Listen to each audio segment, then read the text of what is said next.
2007 1月第一日，估唔到舊病復發，再次發生，雙眼迷唔能夠將啲嘢睇真，我開始學習睇嘢用個心，外表假裝堅強，假裝安然無恙，其實係我唔想再分享，大家只能夠憑想像計劃好嘅內容，本來十分期望，但係依家咁嘅狀況，你叫我點樣期望我知，上帝愛我先至夠大我，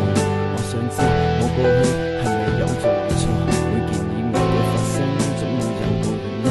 我唔想再諗，將佢交託神，憑信心可以繼續面前，憑決心可以看待往日情，傳說中聽見主愛恩典，微雨中仿似聽見有詩歌於耳邊，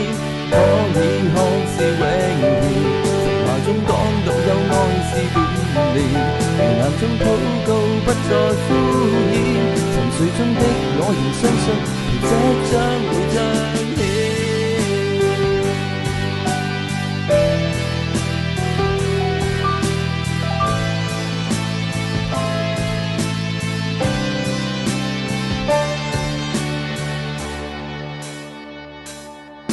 一個病人嘅生命表面係健康，一個富人竟然得唔到快樂，心靈嘅滿足原來唔在乎外殼，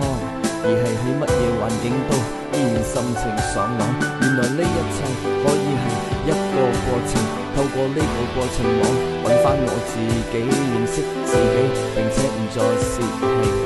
親口承認上帝掌管我生命。當我開始學習唔再單靠自己理性，我開始感受到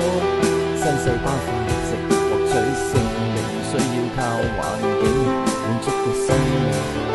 有好心情，憑信心可以繼續前程，憑決心可以看待往情，傳說中聽見主愛恩典，微雨中仿似聽